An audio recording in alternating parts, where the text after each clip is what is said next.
everyone, and welcome to this very special Saturday edition of the Armstrong-Williams Show. It is Saturday, December the 13th, and thank you so much for joining us. You know, Larry Klayman, I remember when we, probably during the 90s, were on national empowerment television, and Aideen remembers this. Larry Klayman was the swashbuckling founder and owner of Judicial Watch. I mean, the impact that he's had on legal cases and the legal system in this country is unprecedented. He's been a friend of mine for, it seems like it's just forever. A trusted lawyer, advisor, and one of the finest men I know. Let me welcome him back to our airwaves. Sir Larry, my brother. Thank you, brother. That's too kind. And of course, the feelings are mutual on my part, so. Well, we've been together a long time. You know, I don't know how much you follow the Kilmar Albrego Garcia case, where just this week, the judge ordered the immediate release from ICE. Your thoughts on that? But it also has to take in consideration, Larry, the pretrial release conditions imposed in his criminal smuggling case. Where do we stand with this? Where we stand is, number one, we've got an extremely biased judge. I've been in front of James Boasberg many times.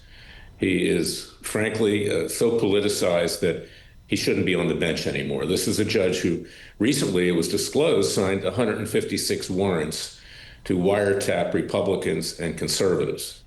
So this is what you're dealing with here. And he should not be pretrial released of this individual from El Salvador that was sent down there. He should be deported immediately. And this is something, he's a member of Tren de Aragua. So this Judge Boasberg has done many things. He's also now upped the ante in a criminal contempt proceeding against President Trump and his administration.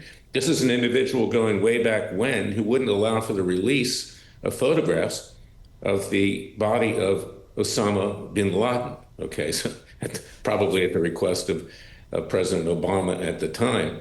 So anything that comes out of his courtroom is suspect, and we're pursuing remedies against him right now. He's symptomatic of what's the problem with the federal judiciary, Armstrong. It's not just the leftist Democrats, it's also some of the Republicans as well. They are establishment preachers. They go on the bench based on campaign contributions and other forms of, frankly, legalized bribery, if not otherwise. They pay back those who put them on the bench, the special interests. And this has been a big issue for me since I started Judicial Watch in 1994, and now I run Freedom Watch at freedomwatchusa.org, is that these judges are politicians in robes, and it's very dangerous to have them in charge of our legal system. Would you characterize the Supreme Court as politicians in robe? I would. Yeah, politicians in robes. You can almost judge with exact certainty how they're going to rule based upon who appointed them to the bench. Now we have, of course, I'm a conservative, I'm a proud conservative, and many of the opinions that are coming out lately I agree with, including the Dobbs opinion, which was on abortion, for instance. I just, have issues in front of the Supreme Court myself for clients.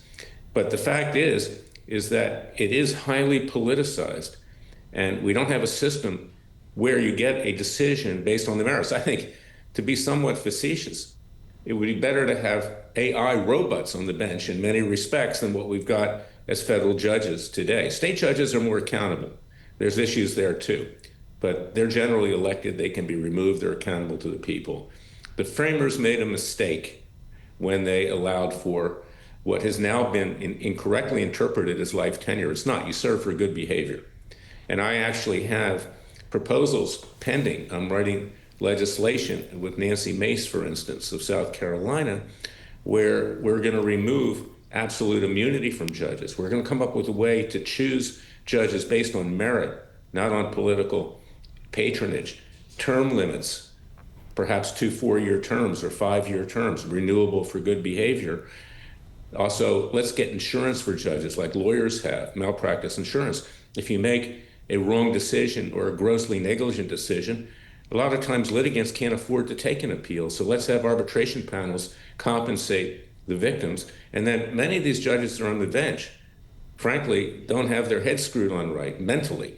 I think we need psychological testing. So when I ran for the Senate in Florida, this was a proposal I made.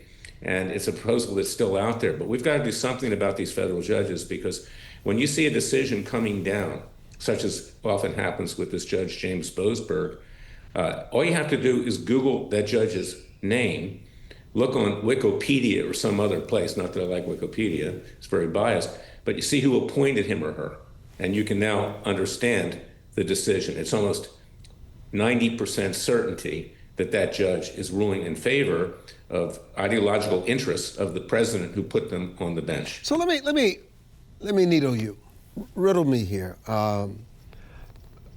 The U.S. attorney in New Jersey resigned after the court's ruling. The Comey, the Tish James case is all but over because the qualifications of the attorney that was appointed. You have many on the GOP side said that both courts in their rulings got it right. You know, there are sometimes that decisions are made on the merits. I'm not so convinced that these decisions were made on the merits. President Trump, particularly during his first term, and I've written a book, Armstrong, you have a copy of it. It takes a counter-revolution, wake up America, and before that, it takes a revolution, forget the scandal industry. I go through 20 federal judges, just a snapshot. And many of the judges that President Trump appointed. Don't skip over the judges just yet. Talk about the Lord. Oh, okay. Well, I think the decision was wrong. I really do. I think the president has the right to put in an interim U.S. attorney. There's been a blockage. Who's never prosecuted a case? Confirming. Never prosecuted a case, Mr. Klayman? Have I? No, this particular lawyer. Oh, okay. Had never prosecuted a case. That's not unusual, regrettably, and that is a weakness in the system. Most of these U.S. attorneys are not seasoned trial lawyers. That's a fact. And they're administrators. And that is something that needs to be resolved as well, how we choose U.S. attorneys. I was up in Miami many years ago. I didn't get it. It went to the roommate of Jeb Bush when the dad was president. And that was good, actually, because he lost the election. I wouldn't have remained there anyway. But yes, it's highly politicized. Same way that you choose judges is the way you choose U.S. attorneys. How do you read into the fact that for the first time ever, I think, that Miami has a Democratic mayor? Should the president be concerned that his candidate was repudiated?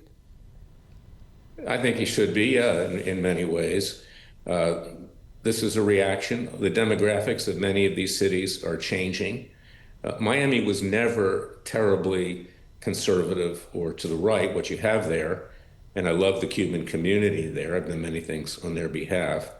And I lived there for many years. I live now up the coast. But it was the Cubans that put the Republicans in because the positions towards Castro were so strong. It wasn't so much, generally speaking, that it's a conservative area. You might remember the elections in 2000 is that initially it was thought that Miami voted for Al Gore, okay, along with Broward and Palm Beach County. And I was part of that litigation that occurred when I was running Judicial Watch.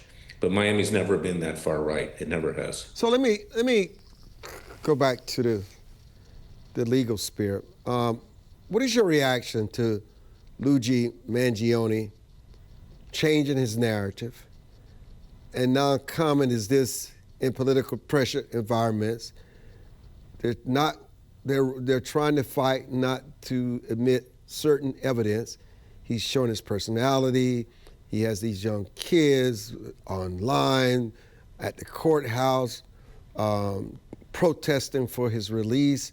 And what he's presenting is not who he is. This man murdered someone in broad daylight. Let's call it what it is. This guy's no hero. He's an assassin. Absolutely not. And I trust that he will get, at a minimum, life in prison. And I'm not in favor of capital punishment because I see how many mistakes the courts make, frankly. In his case, there's no mistake. I mean, we had him on film. I wouldn't have a problem with death sentence here. An exception. the reality here is that this is the sickness of many of the young people in our country today that has been mental sickness, that has been promoted through social media and a lack of education in terms of understanding what's going on in the world. And the fact that he's somehow the rock star because he's good looking is really sick, and it's scary. And Armstrong, if you see who's been responsible for many of these assassinations and assassination attempts, these are relatively young people in their 20s and 30s. And that is frightening. This is what we're growing up with now with our kids. And they've been mentally destroyed in many respects. I want to come back it's sort of in the spirit of the death penalty. Gun rights versus drug users. Drug users feel as though it's after they serve their sentences, they should have rights to guns again. And then also on the issue, you mentioned something about the death penalty. They now want to take it. All these are cases before the Supreme Court.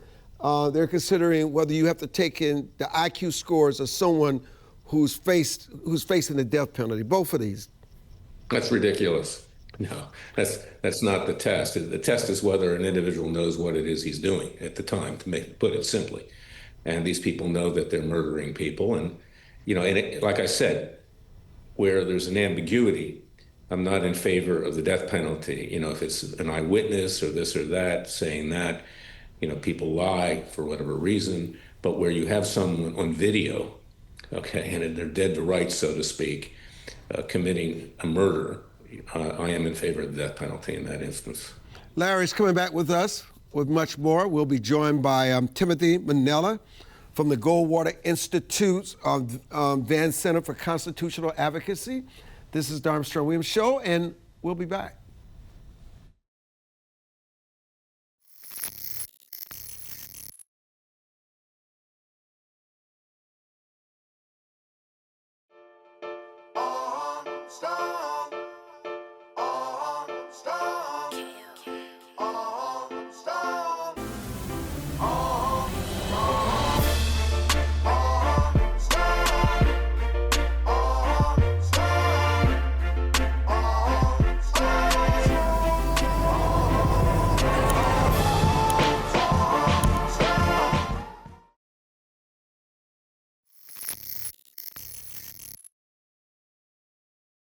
So Larry, your comments on gun rights for drug users.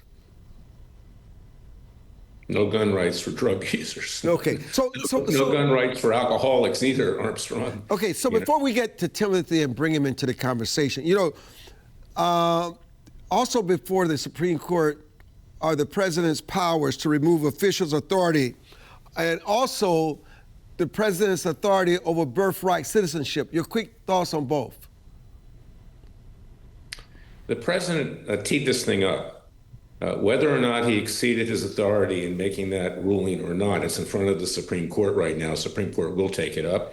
And the fact, what you're talking about with regard to the politicization of the judiciary tells you something, because they took it up. I think in many instances they might not have, but it is a legitimate issue.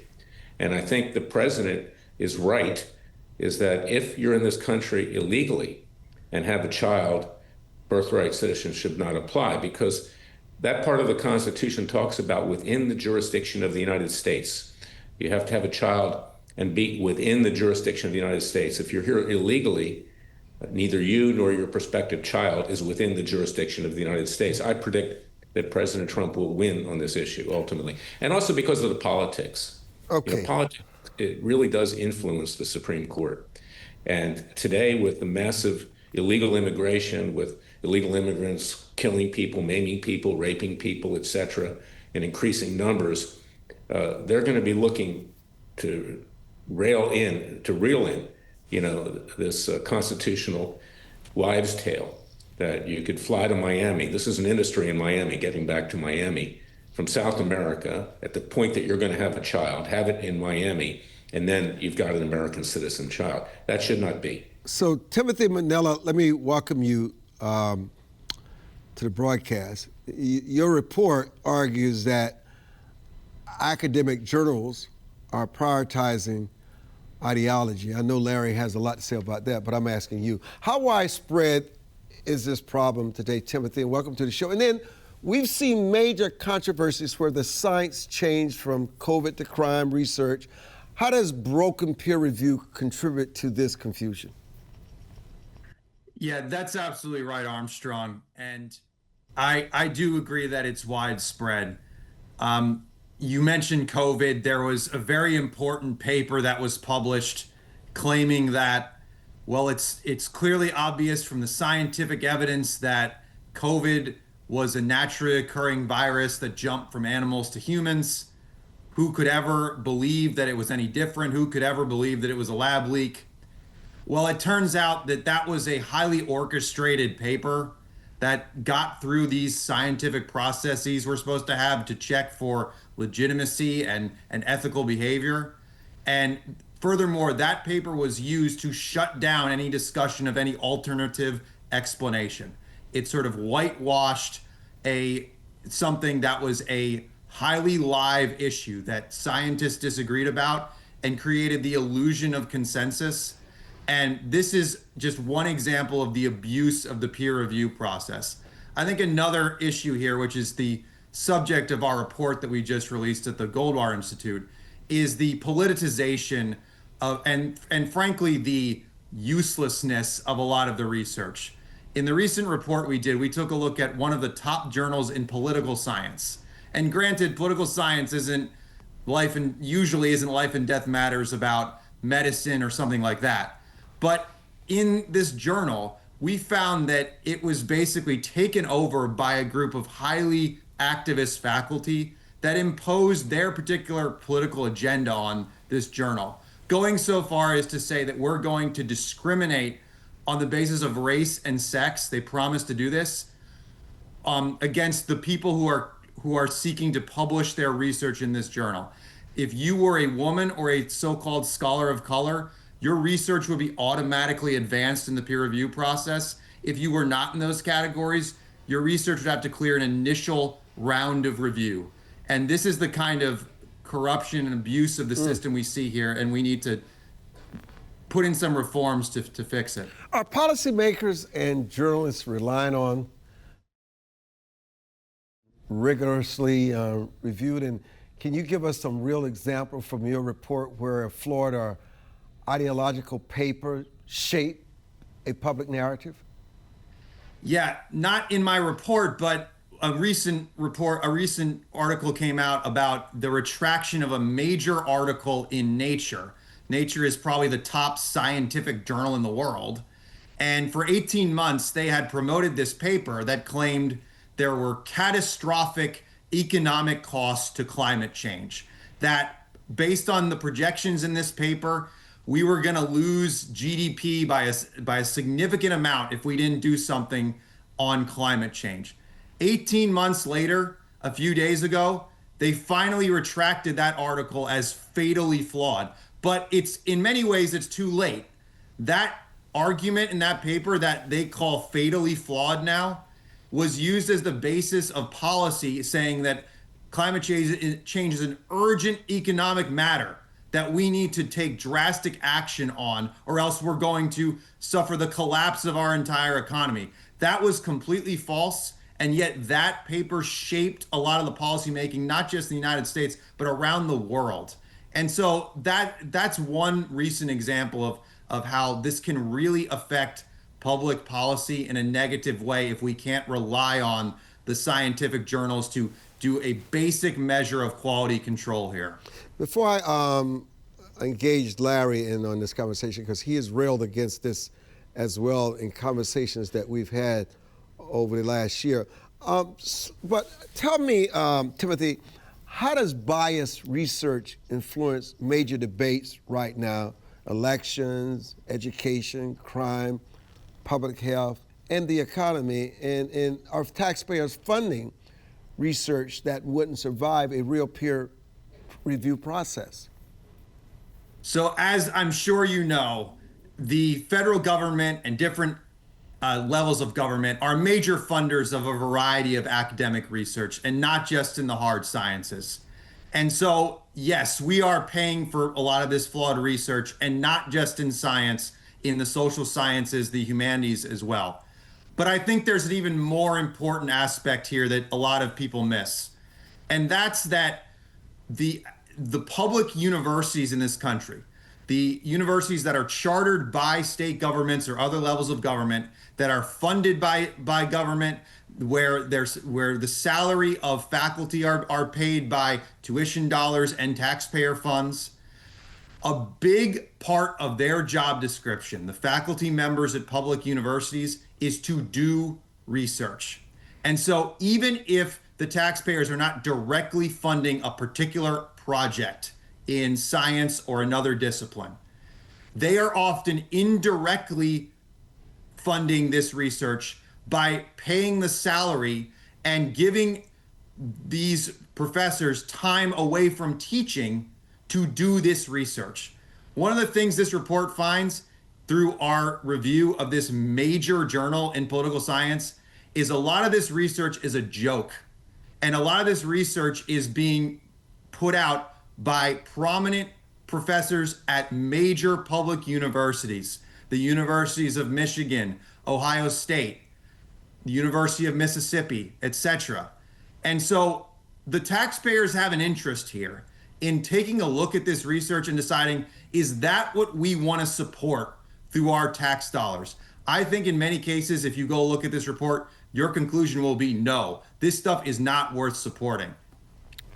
Larry, I guess it's understandable why the public continues to lose trust in academic institutions, and listening to Timothy is also well justified. Well, Timothy made excellent points, and I agree with him 100%. And as far as the last point is concerned, when the money's coming from taxpayers through the government, it's obvious that these professors are going to scratch the backs, to the extent they can, of the government's position. Let's backtrack into COVID. That's a good issue. Why is it that to this day we don't have a definitive response or answer from the U.S. government as to what caused COVID-19? The reason is that the seeds of the SARS virus came from our lab in Detroit, Maryland. This is a bioweapon lab, just like Wuhan is. We produce bioweapons, even though it's in violation of international law. We don't talk about it. It came from the United States.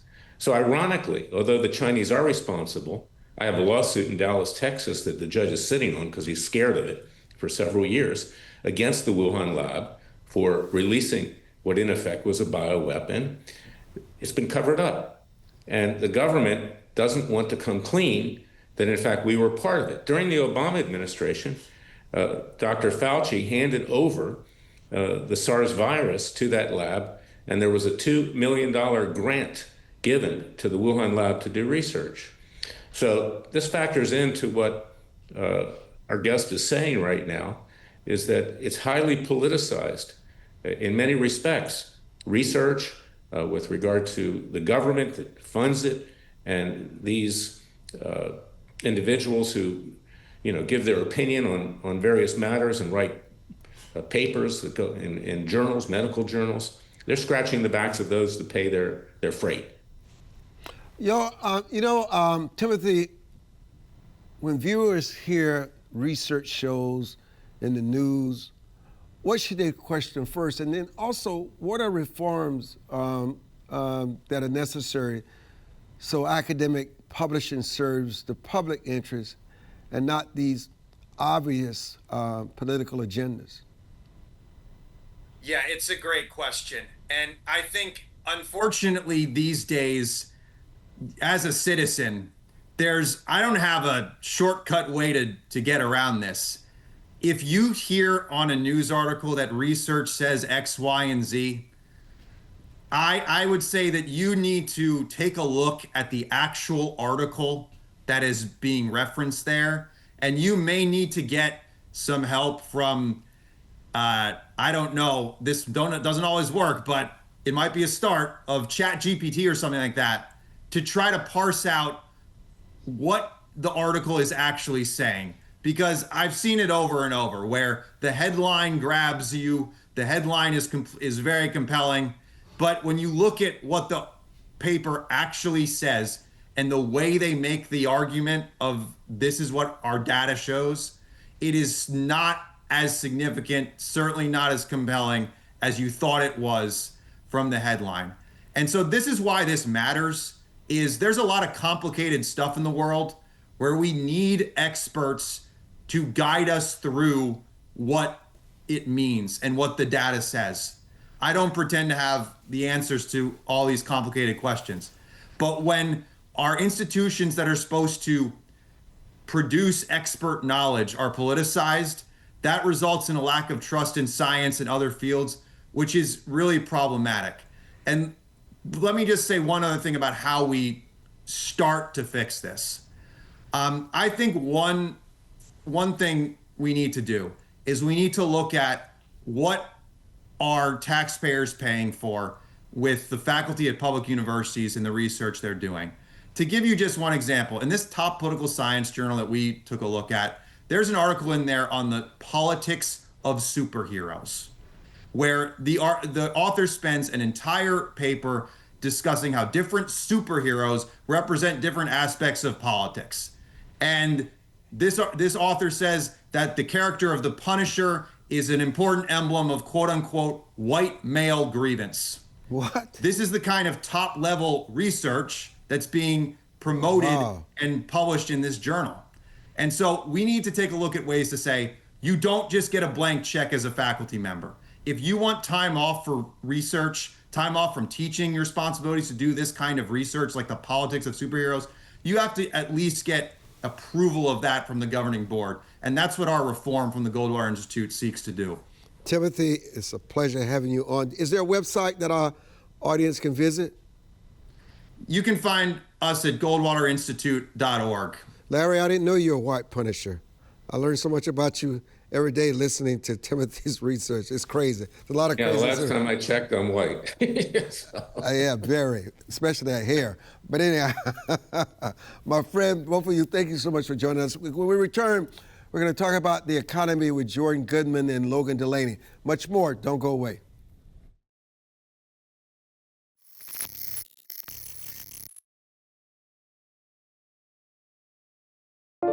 It is easier to build up strong children than to try and repair broken men. The streets are plagued with crime, violence. There's a lot of poverty, and it's all a result of lack of education that's happening in our schools. So it really is a crisis. We come from very different political perspectives, but we've come to the same conclusion, and that is there is a crisis in the classroom. Children are being deprived of quality of life because they're being deprived of a good education. We must solve this problem. It's incumbent upon all of us to join hands together to get this done. We can't afford to wait one more day before we address these issues, because every day we lose another child. Let's stop the politicking. Let's stop the games. Let's really do something to give these kids a real chance at life and being a part of that American dream. We need accountability for funding.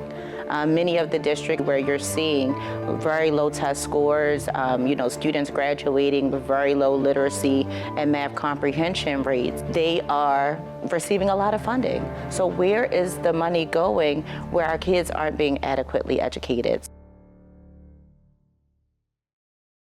If you believe every child is deserving of a quality education, please go to educationjusticefoundation.com.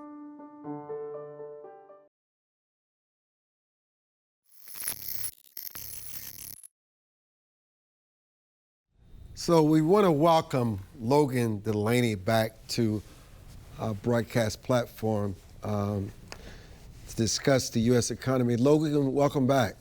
Thank you, Armstrong. It's a pleasure to be back. So Logan, this week the Fed cut interest rates by a quarter point amid an apparent split over the U.S. economy. Some people thought the cut would have been a little more. What does it mean for everyday people in their pocketbooks? Usually a cut in rates stimulates the economy. But the bad part of a cut is that it also, the negative side, it increases the rate of inflation. And I won't go into the details of how that happens, but that's generally there's something known as the Phillips curve, and it says there's a trade-off between stimulating the economy and inflation. The more you stimulate the economy, the more likely you are to have inflation. So, Logan, let me raise this with you. You know, I listened to the president, and he talks about what an upbeat economy it is. Americans have never had an economy like this. Everything is beautiful, everything is great, and yet Americans are feeling the pinch, and the president is trying to do everything he can to eliminate much of the pinch that Americans are feeling. Is the president talking and touting the same economy that Americans are feeling the pinch in every day? I mean, listen, Logan, 7 out of 10 people are a paycheck away from being homeless. People are struggling at the grocery store, the gas pump, across the line. I'm talking every category is struggling.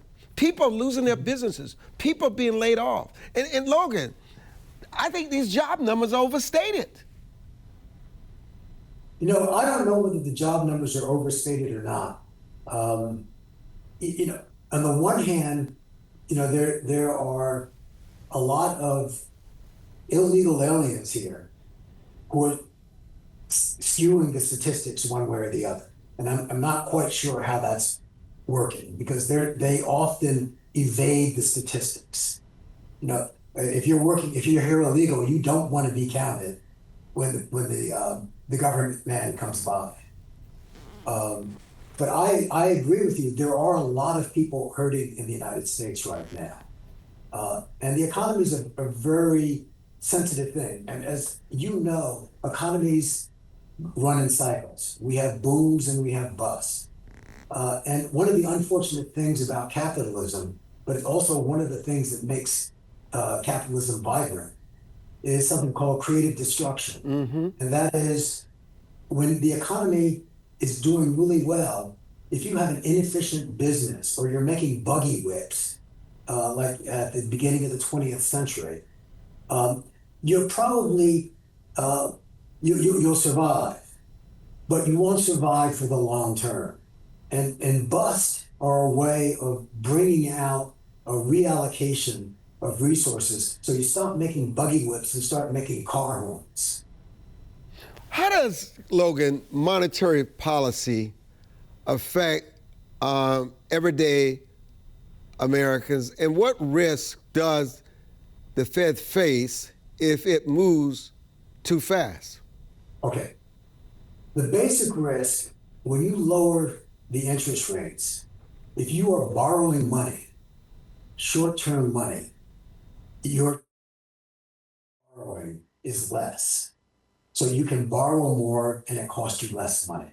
So that means that if you want a car, for example, you know, instead of paying 8% on your loan, you might pay 6% on your loan when you reduce the rates. And you're more likely to buy a car at the lower rates. So, and you apply that across, like on credit cards, you apply it on, you know, all other types of credit. And you can understand why it makes a lot of sense. When you reduce the rates, it increases spending, and increasing spending has a multiplier effect where there's more production in the economy, more people are hired, there's just generally higher productivity in the economy, and it brings unemployment down. So that's the theory of a rate cut. Now the problem is that rate cuts, they're a very imprecise measure, and as they call it, a blunt tool. A rate effect can take 6 months before it really has an effect on the economy. And so there's a lag. And the information that the Fed uses and economists use to determine whether a rate cut is needed is usually they're looking in the past and saying, okay, what's happened in the last 3 or 4 months? And that doesn't necessarily tell you what's happening right now. It gives a good indication, but it's not necessarily accurate. But that lag means that there could be things in the economy that are heating up the economy anyway. And so when you reduce rates to further stimulate the economy, you don't do it. You don't, you overstimulate the economy. It's how the president is touting the economy and mocking affordability. I don't know if you followed this. Polls paint a dire picture on affordability as the president touts this economy. Are people over-exaggerating and manipulating affordability, or is it real? Well, one of the things that's causing the affordability crisis, I think, are the tariffs. Yes, that's true. That's a fact. Tariffs are basically a sales tax. There's no nice way to put it, but whenever you increase taxes on spending, people spend less, they consume less when you put a tax on something. So, one of the problems that I think we have in terms of the affordability issue is that Trump is imposing these tariffs, which is a tax, which in and of itself tends to reduce consumption. So are you saying that the markets are addicted to cheap money? And how exposed is the average household right now? I'm sorry, what? Is that the market is addicted to cheap money? Oh, yeah. The market is addicted to cheap money. One of the other things that people often focus on the Fed, and the Fed is not the only tool that the government has to stimulate the economy or to fight inflation. There's also fiscal policy. And one of the problems in fiscal policy right now is that we have large deficits, huge debt, and that really contributes to inflation probably more than what the Fed's doing right now. We always talk about what is wrong with the economy. We're talking about affordability. We're talking about the Fed rate cut. I think one of the things that we don't talk about enough is how does one adapt to this new economy we find ourselves in, this new reality? How do people get outside of their comfort zone to what is a new normal? Does it require people reinventing themselves? Do they need to invest differently? They need to look at other instruments which is not thought about investing in before. I mean, silver and gold is at an all-time high. The American dollar is losing its value. I mean, is real estate still the thing to invest in? Is the stock market something you should invest in? Should people look at crypto because it's being touted now as the next currency of the future? Do we need to, I saw the cover of Time magazine. It was astounding to me that the cover is an advocacy of AI, those who have brought us AI, which is the future. Should we look at AI as the future? It is the video on the cutting edge of that. Where should people go? Instead of us just talking about the problems that we are aware of, what is it that everyday Americans across the board need to do, Logan, to adapt to this new normal? Well, it starts out with working and having a job and being employed in a way where you can make a decent living. And a lot of that goes back to education, being educated. And I don't mean necessarily university education. Education can be, like a trade as well. People have to decide, okay, I'm going to, to really get a good base, I have to figure out how I'm going to earn a living. And how do I best prepare for that given the endowments that I have? Okay. The when you look at the new reality and you add things like AI, you certainly have to take AI into account. When it comes to investing, my theory is that you have to be well diversified, because unless you're a professional investor, or you really study. You know, Logan, you're talking about getting an education, and there's this narrative, and it's real. People invest all this money on degrees and masters and higher education. And 24 of those people today are unemployed. They can't even find jobs with all these degrees. There's got to be something else that we can talk about other than degrees. I mean, the majority of the millionaires in this country never had a college degree. They graduated from high school. I mean, I want you to go back to basics and talk to people what they can do every day in their lives to confront the financial challenges that they will continue to face. And we'll be back. I'll give you a chance to think about it. Okay.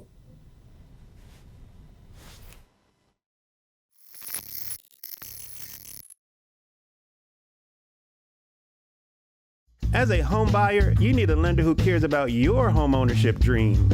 United Security Financial has been helping families secure their dream homes for 30 years. We're a national fair practice lender that provides affordable mortgages and low down payment programs to eligible home buyers. To learn how United Security Financial can help you secure your dream home, call 1-800-373-4186.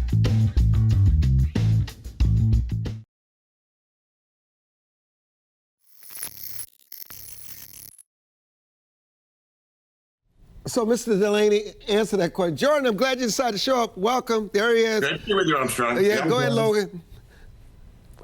Look, don't misunderstand me on education. Education is not necessarily a university education. An education also, it depends on what you're getting educated in. If you're asking for an education in medieval English poetry, there are probably not a lot of jobs available for that.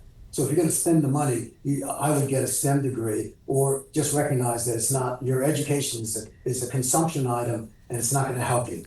But I also believe we should be looking at the trades and getting a trade or a vocational education.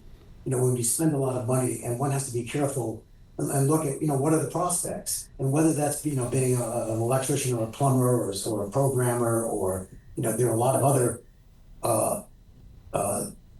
professions out there and trades where you don't need a university education, but you need some kind of vocational training. So I think that's number one. And the number two thing with most Americans who are having problems is, where do you go? You have to live within your means and have to figure out, you may not like the fact that you're not making as much money as you want, but you have to basically live within your means. Now that's hard to say to people. Let me get Jordan in on this conversation. Jordan, how are you doing, brother? I agree with you completely, Armstrong. This is a new paradigm we have to adjust to. So yes. AI is going after white-collar jobs right now. Amazon just laid off 30,000 workers, white-collar workers. UPS, 14,000. Other companies doing the same thing. So you got to do something different. As far as investing, I agree with you completely. Gold, all-time high. Silver, all-time high. Going much higher because the dollar is going down. You have to have some money in those. You have to have some money in artificial intelligence. It may take your job, but you can profit from it. I mean, NVIDIA has been the best stock for a long time. They're making the chips powering the AI revolution.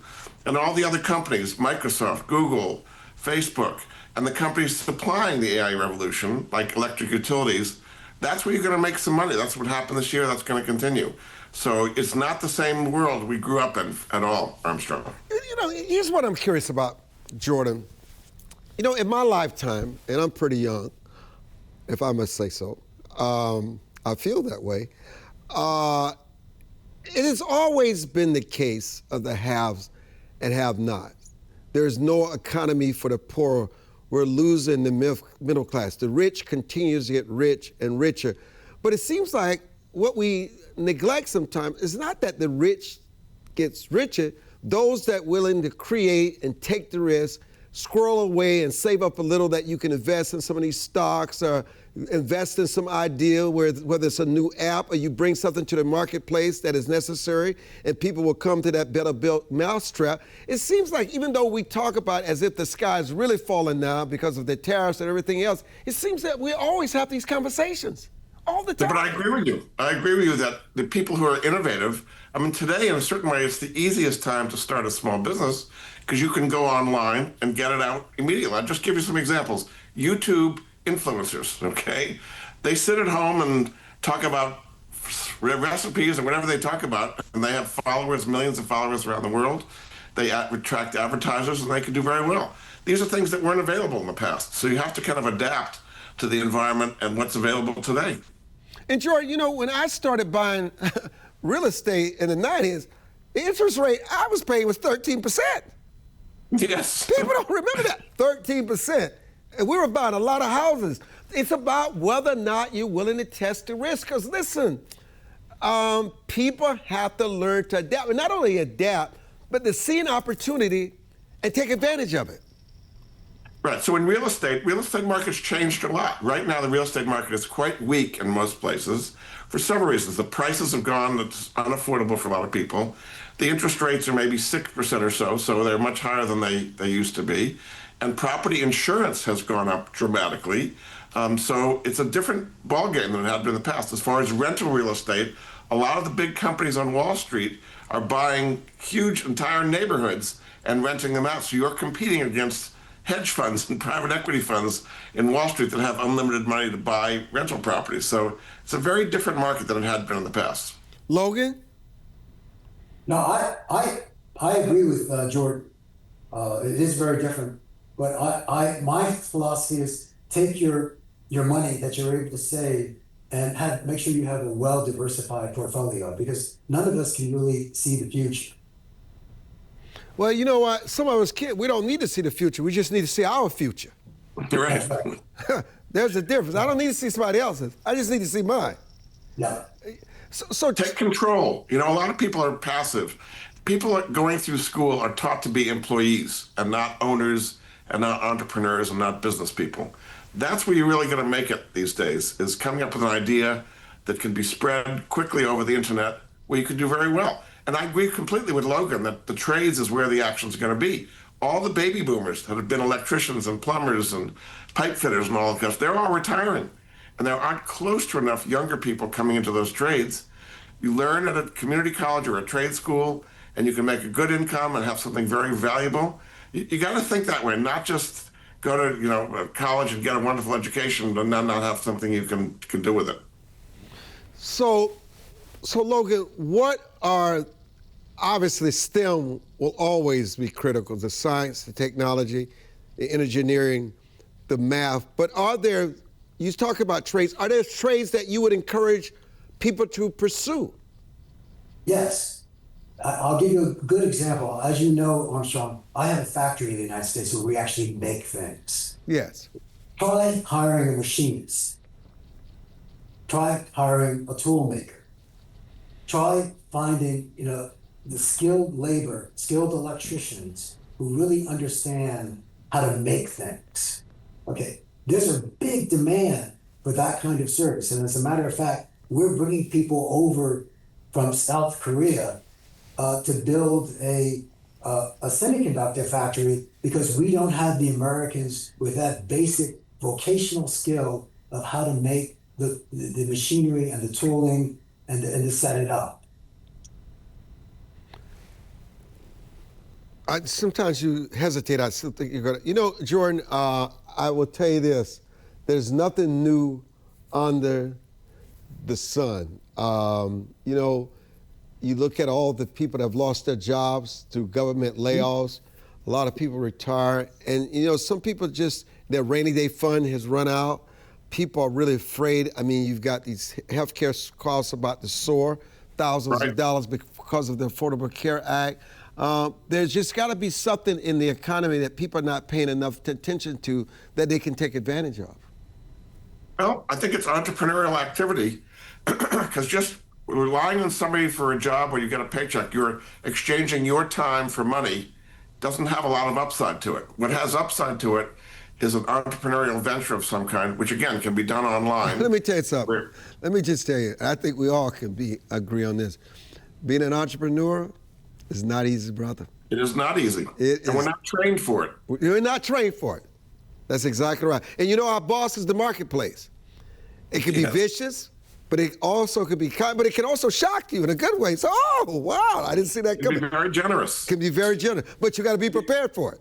You give something that people want, and they'll pay you for it, is what it comes down to. So what you got to do is what your skills are and what you can figure out that other people want, deliver it to them, and you'll do very, very well. You know what shocks me about what you just said? I usually just say to myself, I cannot believe we have these so-called influencers who have really no skills, and they make all this money, but they do have skills. Like you just said, themselves. They create a product that people want to watch and pay for. I may not want the product, I may not like it, but to me, what you're describing, what he's describing, Logan, is entrepreneurship. It is. Most people are not suited to be entrepreneurs. Most people don't want to save money. They want to consume, but you have to save so you can invest. Most people don't want to work 24/7. Most people don't like the risk that they can lose everything. When you're an entrepreneur, you take a lot of risks. And if your mindset isn't there, or if your spouse's mindset isn't there, it's hard to be an entrepreneur. So many entrepreneurs, if not most, become entrepreneurs out of necessity because they can't really find an opportunity of a job where they can make the kind of money they want and support themselves and have the kind of lifestyle they want. Well, I got to tell you something. Entrepreneurship for us is not out of a necessity. It's out of freedom. It's out of joy. It's about controlling your schedule. It's about not having somebody to tell you what to do and shape you into their employee. I mean, it's the ultimate freedom, even if it doesn't turn out the way that I want it to turn out. Because basically, we really don't need a whole lot to live on. We really don't. I mean, a lot of stuff is just over-exaggerated about the things we need. I mean, you can just live off the basics. There's so much that you and I can cut and everybody else can cut out of their budget and things that they have in their homes and the things that they spend money on. I mean, listen, people just have to take a look at their inventory and say, you know what? Let me deal with the bare necessities for right now. Most people are not willing to do that. It's the difference, Armstrong, between wants and needs. Yeah. We have unlimited wants, but we have limited needs. So if you can focus on the needs, I think you'll do much better because it's particularly this holiday season, we have consumer confidence at low levels, but people are spending like crazy. So they're giving on their what is necessary. Get rid of all that frivolous stuff. Jordan, Logan, Larry Klayman, everybody, thank you for joining us today. I'm out of here. Very good. Yes.